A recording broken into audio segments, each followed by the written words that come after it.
Hello guys and welcome back to another video. So in today's video I'm going to be talking about my overall thoughts on the lineup of Fright Night 2023, and that includes the 3 mazes, 2 scare zones and the odd show. Starting with the first attraction in Lost City and then making my way over to the final attraction over by Swarm Island. Enjoy the video. So starting with the first brand new attraction for 2023, Stitches.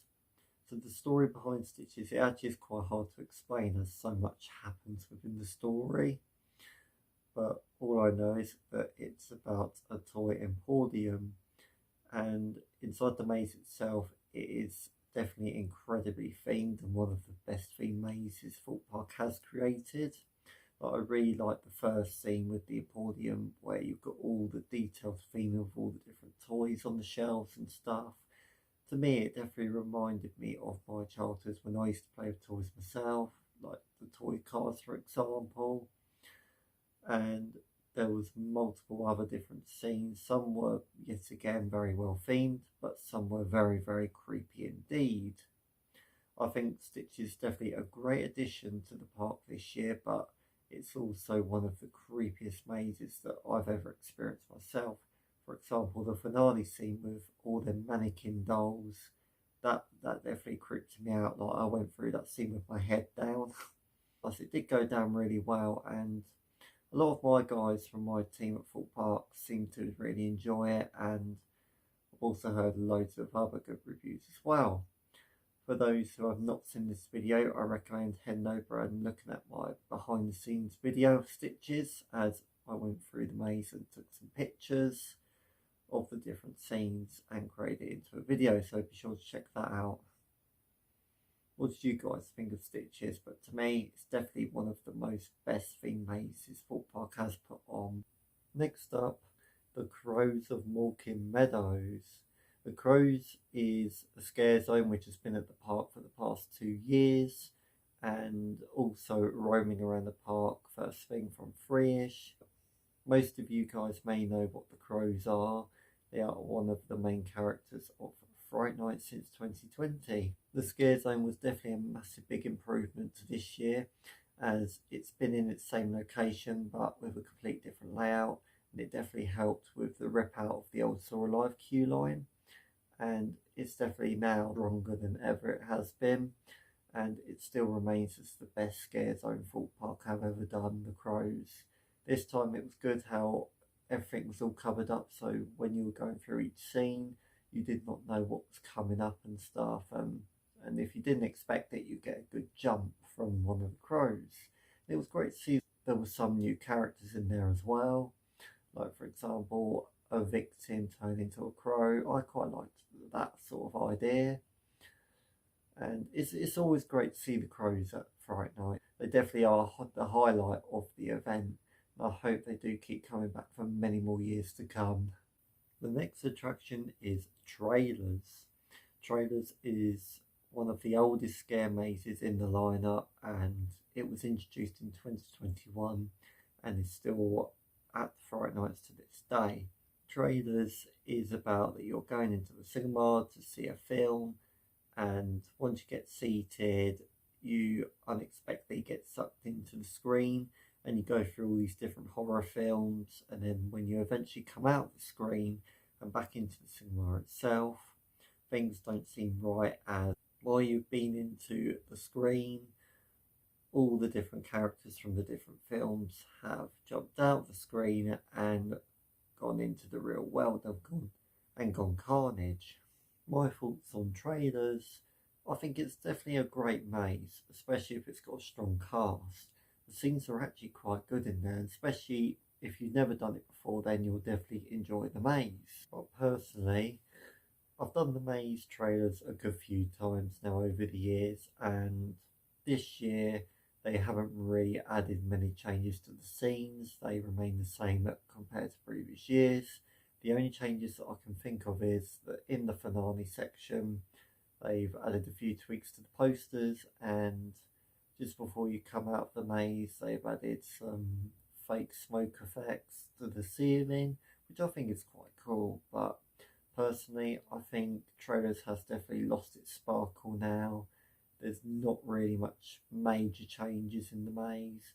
I think the only way to keep the maze going is to cut out one of the scenes and replace it with a completely new one, like for example Platform 15 or Creek Freak Massacre, for example, as that would definitely keep the maze updated and more enjoyable to experience.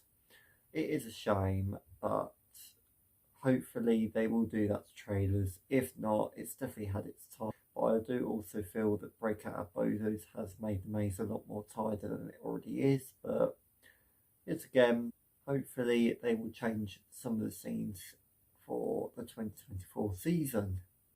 Next attraction, Lucifer's Lair. This is a new zone and entertainment area for this year. It has replaced Birthday Bash, which was at the park for the past 2 years. And I must say, like, I was quite impressed with Lucifer's Lair. I quite liked the concept behind it and these characters. It kind of reminded me of an American type scare zone. It was just so cool with all the lighting and the detail to the theming in there as well. And there was also some food stalls in the area, like there was in Birthday Bash. There was 2 different stages. I did see the odd shows. I saw the live band. I thought they were quite good. It was like an ordinary tribute band. I saw one of the other shows, which was very similar to Carnival Circus acts. And there was another one they did, which was from Thorpe Park itself. That was quite good. And one of the main highlights of this area was the fire show. I really liked that, as there was a lot of pyrotechnics in there, and there was some other fire theming as well.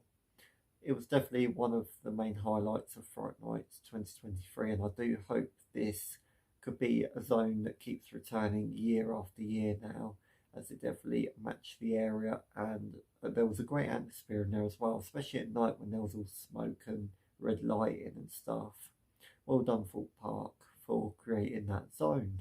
The next attraction is Death's Doors. Death's Doors is the returning scare zone from last year, and it hasn't really changed in there at all. It's the same layout, but with a different cast. This time you would enter and then you'd get a mini pre-show from one of the actors telling the script about the zone, and then you would go from there. I think it was a little tiny bit better this year with the cast, because I thought the cast was a lot stronger. Big up to Darcy in there, as I know one of the actors. It was great to see there was a lot of different costumes, like there was a buckwheat in there. There was a few others as well that you may recognise from last year, as well as some different ones for this year. But I do hope that if it does return next year, they change the layout a little tiny bit and add some brand new effects in the zone. Next up, Creatures Canvas is a refresh to the former Amity versus Lycanthrope High scare zone. Nothing much has changed with this one, apart from it's now a lot bigger stage. It's in front of the bus that they've got, and there are 2 different shows, which is the Flash Mob and some mini little shows. The character wise is Amity High and Lycanthrope High, which you may recognise from previous years, and with some brand new characters, which is the Witches.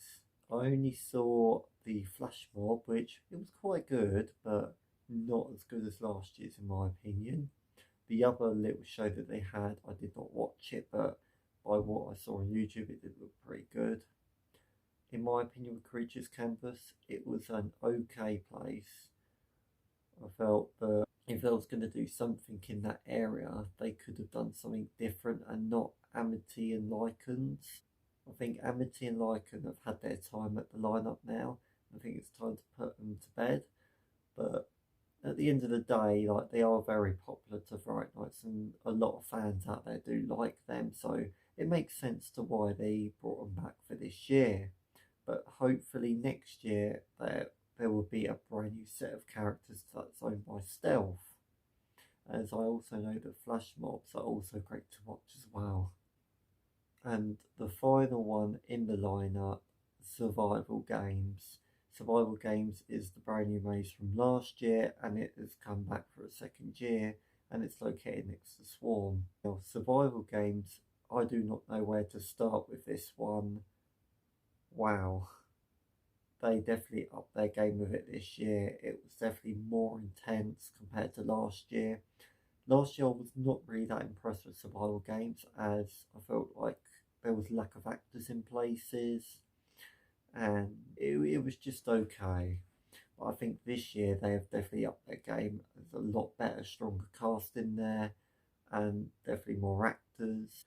I did it a good few times, and my first run through was probably the most intense, as in the arena I was floored to a corner, pinned up the wall by two actors. I went round and round in circles. It was just so good. Like, that is how you do an intense maze. The cast, brilliant. Big up to Ryan in there on the chainsaw, and also any other cast members that were in survival games. I would have done it a lot more, but due to circumstances I wasn't able to. But honestly, I really enjoyed doing survival games this year, and if it does come back next year, I hope it is just as intense like that, as that was so much fun. I also liked what they did to the cage scene this year, where you've got some characters that are a lot more aggressive and doing a little speech, and then they go into one of the cages to drag some of the contestants out. I really liked that touch compared to last year. And survival games was actually my favourite maze this year as well. Honestly really good. So that's Fright Nights 2023. Definitely a great year with amazing theme maze stitches, a brilliant intense maze survival games, good fresh up to the crows, a new fresh scare zone and entertainment area by Ghost Train, and also some returning fan favourites. Also, the merch lineup was quite good as well, with the chainsaw plush. I actually bought that, but I'll probably show you guys that in my room next year.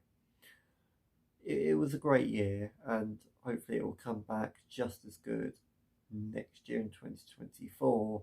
Stay tuned for Fright Night's content in 2024. So that is the end of my Fright Night 2023 review. What did you guys think of Stitches, survival games, trailers, crows, death stores, and anything else related to Fright Nights this year? Be sure to put your comments down below, and be sure to like, subscribe for more future videos, as I'm currently thinking of different content to film, so stay tuned for that. My name's Liam. See you in the next one.